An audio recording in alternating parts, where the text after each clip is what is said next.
as a parent, because this is your daughter, you did say that she has been able, you have kept her safe.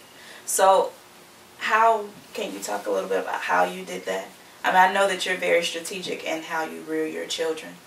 And that's rare.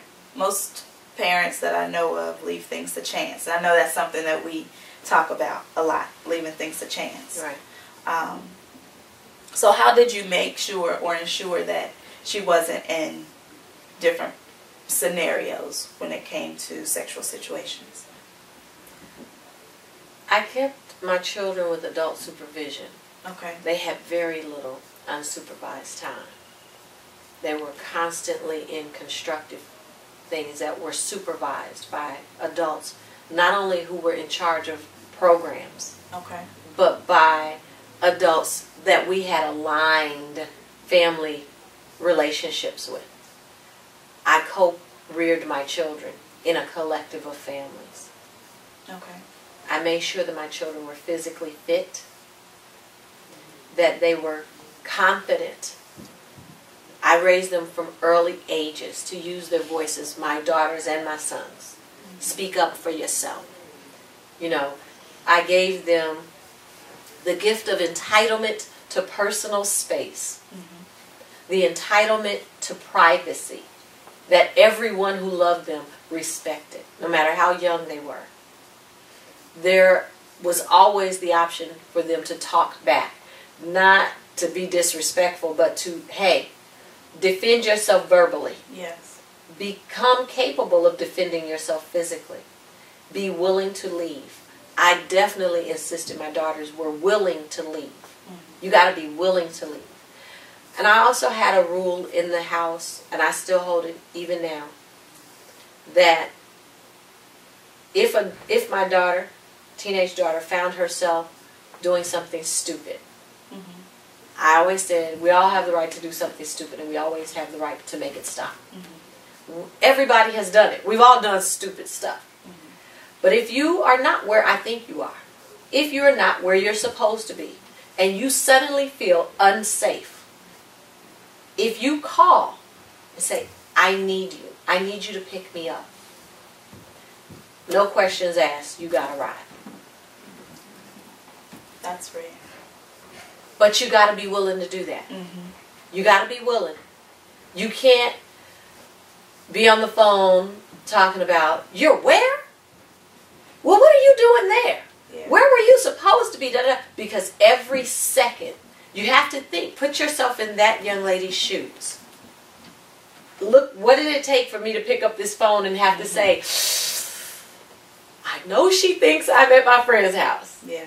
You understand what I'm saying? But this is so unsafe. You don't want to be the bigger monster than the monster on the other side of the bathroom door. Or the monster down the hall that's going to hear me talking to my mom. You understand what I'm saying? You don't want to be your child's enemy. You have to be your child's #1 greatest advocate. That they know, if I have to call my mama, the shit has hit the fan. It's about to go down.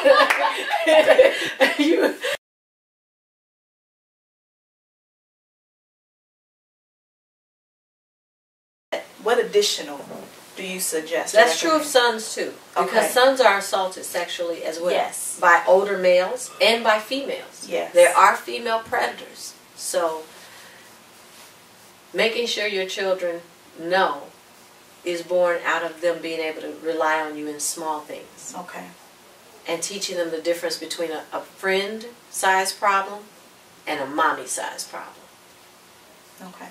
There's some things that your friend can help you with, that your sister can help you with, and then there's some things that is a mommy-sized problem that your mom needs to help you with. So, Naila, what do you think?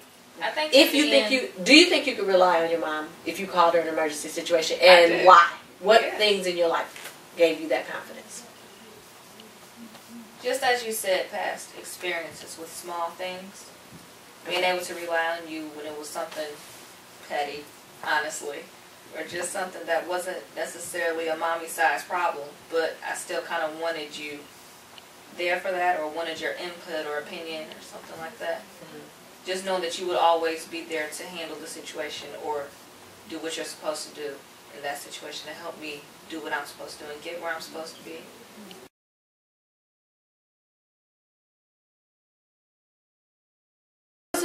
It was important to me to empower my children to solve their own problems. Like, I didn't fix things for them.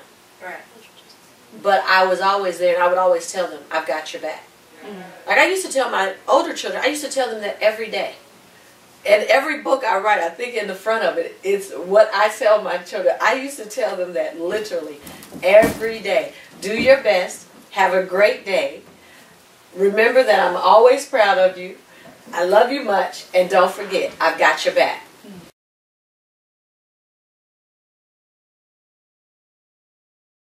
I don't think a day of their life goes by and I don't remind them that this is the team. We're the team. I don't care what anybody else says, does. They can't define you for me. Right. They don't determine what this relationship is. Someone else can't call me against you. We are the team.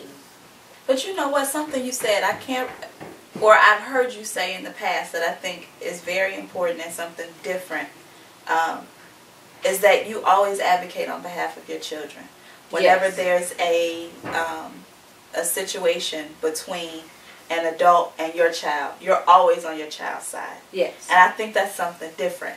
Mm-hmm. I can remember personally where there's been situations where teachers, it wasn't anything sexual, but the teacher was usually lying and my parent would usually believe or side with the teacher.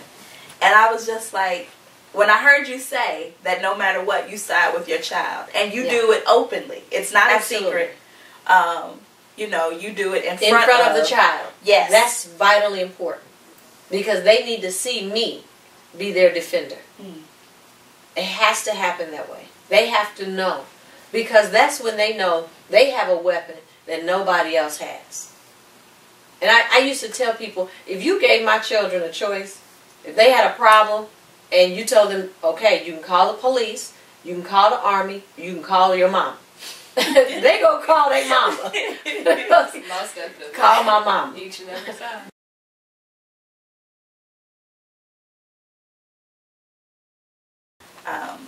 Have they ever been accused of interacting inappropriately with a child? Yes. Have they ever been accused of touching a child inappropriately? Have they ever been accused of sexual assault? Have they ever thought about committing a crime? This is stuff you should ask any man you're dating, any woman you're dating, you have children. You need to ask very directly, in person, not over the phone, not in an email, not in a text message. You need to be looking at this person. Have you ever thought about touching a child inappropriately? Have you ever dreamt about? Have you asked? Yes, it's going to be awkward for about that long. And we're going to be okay and move past it. We're adults. We can adjust. Yes. Our feelings are our responsibility.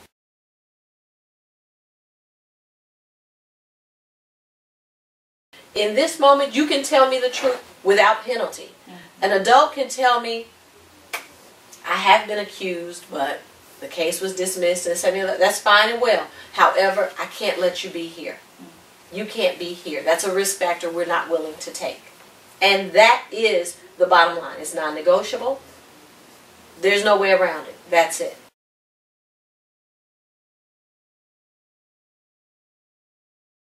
Because it's a beautiful thing to want a man and not need him.